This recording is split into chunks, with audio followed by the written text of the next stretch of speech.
before the streets had my name.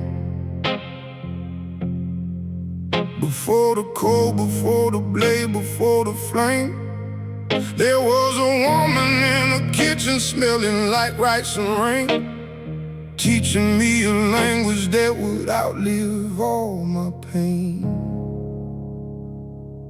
My mother's voice, the only thing I never lost.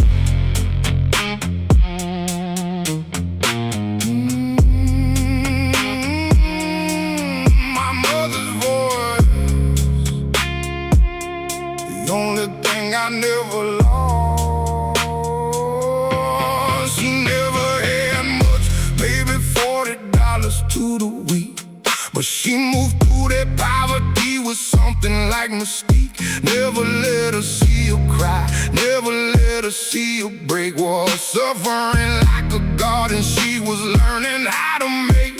She said, baby, in this world they'll try to take your name, they'll try to take your dignity and tell you you're to blame. But the only thing they cannot touch, the only thing that's real, is the character you carry and the conscience that you feel. I was 12 years old and half listening at the door, running to the corner with the boys I was dying for. Now I'm 40 years of living with the words inside my chest, and every single lesson she gave it survived the rest. My mother's teachings live in everything I do, in the way I treat the broken and the way I follow through. She never had a throne, never had a crown to wear, but she ruled a broken kingdom with the power of a prayer. My mother's teachings, more than any code I swore, more than any oath I've taken, more than any scar I've worn. My mother's teachings.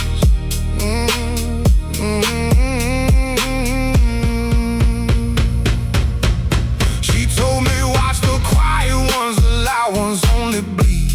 The man who speaks the least is usually the one you need.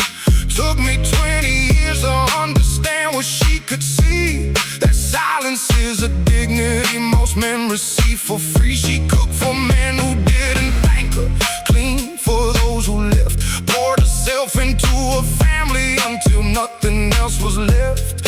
And even in the empty, and she never lost her spine. Said a woman who keeps standing is the rarest kind of shrine. I carry her in every room I enter without noise, in the way I listen first before I weaponize my voice, in the way I see the mother in the stranger on the street, in the way I know that softness is the hardest thing to keep. My mother's teachings live in everything I do, in the way I treat the broken, in the way I follow through. She never had a throne, never had a crown to wear, but she ruled a broken kingdom with the power of a prayer.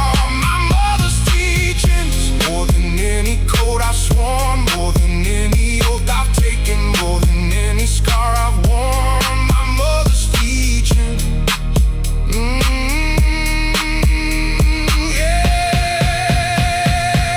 She never knew the world I walked into at night, never knew the oaths I took or what I did to survive the fight.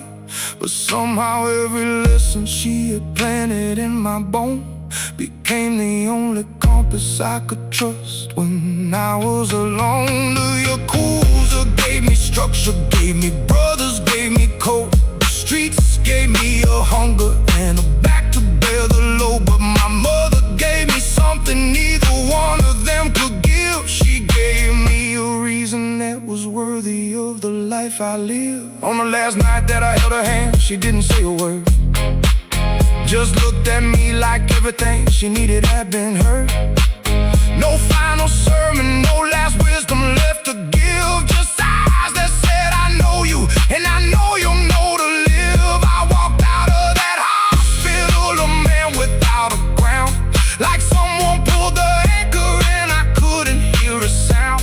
And then from somewhere deep inside a voice came back to me, said grief is just the price price of love, and love is always free. So I don't mourn her with a silence full of loss. I mourn her in the living, in the bearing of the cross. Every day I choose the harder right above the easy wrong. That's my mother breathing through me, that's her teaching still in song.